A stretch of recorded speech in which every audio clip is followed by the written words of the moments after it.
Dans cette troisième vidéo, donc, je vais essayer de présenter les différentes matrices carrées avec les différents cas particuliers, les opérations sur les matrices carrées et les matrices carrées inversibles. Donc, je vais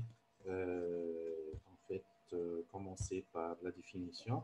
Donc, je vous rappelle que une matrice elle est carrée, c'est le nombre de lignes est égal au nombre de colonnes. Autrement, donc, le A appartient à la famille de matrices M de R. Alors, à la forme générale suivante. Et en fait, si je définis la diagonale de A, donc ici, la diagonale, c'est en fait, elle se présente comme suite, c'est que ici, je peux définir ces éléments-là comme la diagonale principale de A, c'est le A11, A22 jusqu'à ANN. Donc, ces éléments représentent la diagonale principale de A. Et juste une petite remarque que le A l'admet notre diagonale, c'est ici, c'est la diagonale secondaire de. Donc ici, si je parle d'une diagonale, donc je vais parler de la diagonale principale annotée en rouge. Voilà. Donc c'est la définition d'une diagonale. Et si j'essaie de parler donc le cas particulier des matrices carrées, donc tout d'abord je vais parler d'une matrice diagonale.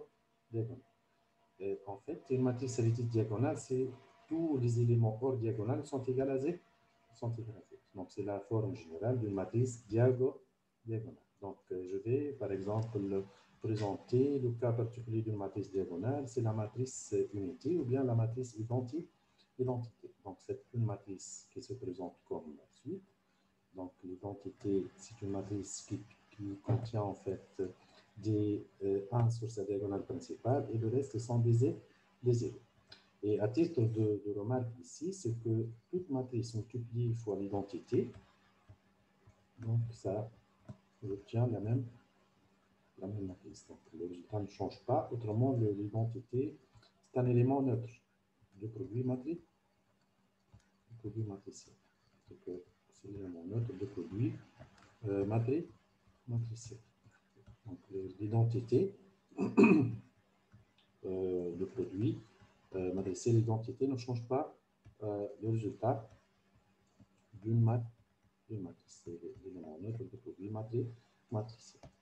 Et si j'essaie de présenter encore d'autres exemples, d'autres cas particuliers de matrices carrées, donc la matrice, si je parle de matrice triangulaire supérieure, bon, ici, c'est que elle est dite supérieure, puis sa partie inférieure, elle est composée par des éléments qui sont tous nuls. Donc ici, une matrice, elle est dite triangulaire supérieure. Sur sa partie triangulaire inférieure, elle contient que des zéros.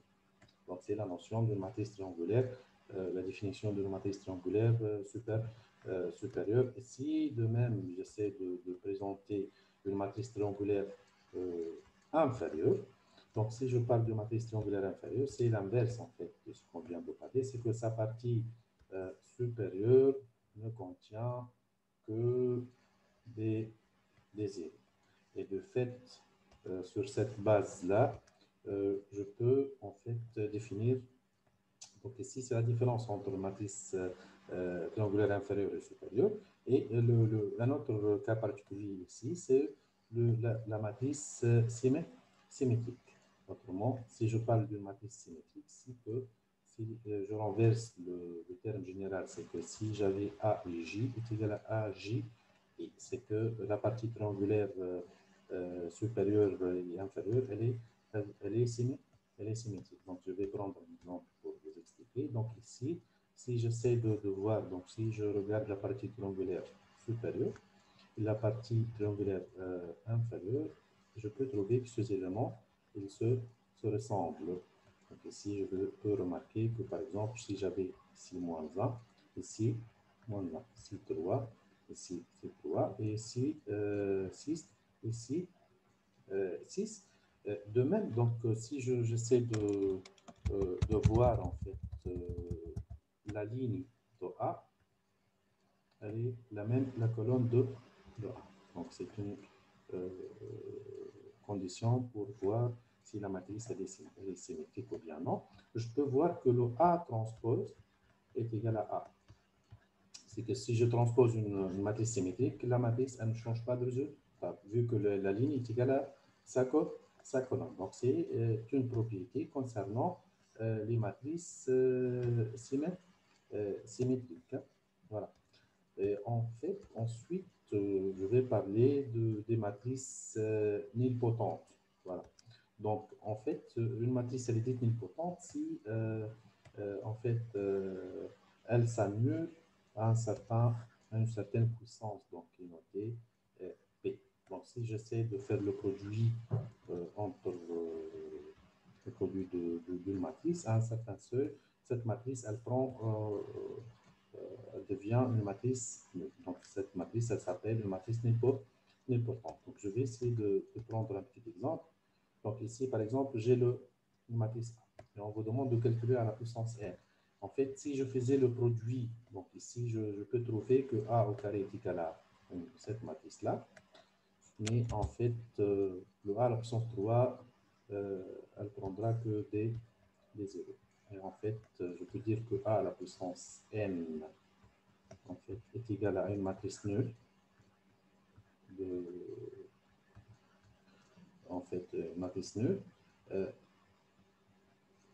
d'ordre 3. Voilà. Et pour tout, en fait, ici, je peux dire pour tout n supérieur ou égal à 3, puisque, en fait, si je cherche à effectuer le A à la puissance 4, automatiquement, elle sera égale à A à la puissance 3 fois A. Et le A à la puissance 3, c'est elle-même une matrice nulle. C'est une matrice nulle d'ordre 3 fois A. Et toute matrice multipliée par une matrice nulle, donc j'obtiens une matrice nulle automatiquement. Et du fait ici, donc je peux dire que, en fait, le A est une matrice nilpotente d'ordre 3, puisqu'elle s'annule après, dès qu'on obtient la puissance 3. Voilà. Donc, c'est l'écriture générale d'une matrice qui est dite une matrice nilpotente.